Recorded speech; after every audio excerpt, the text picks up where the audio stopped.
చైతన్య గారు, ఇన్సోమియాకి హోమియోపతిలో మందు లేదంటారు కదా? ఇన్సామ్నియాలో హోమియోపతికి మందు లేదని అంటారు సరే, కానీ ఇంకోటి కూడా చెప్తారు. Hmm. హోమియోపతి చాలా మెల్లగా పనిచేస్తుంది, స్లో అండ్ స్టడీ. కానీ చాలా మంది హోమియోపతిని నమ్మరు. Hmm. అవునా కదా? Hmm. ఆర్జెంటమ్ నైట్రికమ్ అనేసి హోమియోపతి మందు ఉంటుంది. Hmm. 0/5 పొటెన్సీ. Hmm. మార్నింగ్ 10 గోళీలు వేసుకోవాలి, నైట్ 10 గోళీలు వేసుకోవాలి. నెల 2 నెలలు వేసుకోండి, మీకు ఎన్ని ఏండ్ల నుంచి కూడా నిద్ర వస్తలేదు, నిద్ర వస్తుంది. సో సమస్య కోటి. సమస్యకి ఒకటి.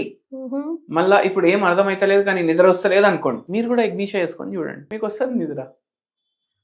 ఇప్పుడు ఫుల్ డే ఫుల్ అలసట అయిపోయింది, ఫుల్ అలసిపోయింది మనిషి, అప్పుడు కూడా నిద్ర కొందరికి వచ్చేస్తుంది, కొందరికి అలసిపోవడం వల్ల కొందరికి నిద్ర రాదు. ఆర్నికా అనేసి ఒక మెడిసిన్ ఉంటుంది, 6C పొటెన్సీ ఉంటుంది, 6C పవర్ దాన్ని. ఒక డోస్ వేసుకోండి, అరగంటలో నిద్ర వచ్చేస్తుంది. సో టైమ్ మనిషి ఎక్స్ప్రెషన్ ని బట్టి కూడా మందు చేంజ్, మెడిసిన్ చేంజ్ అయిపోతుంది.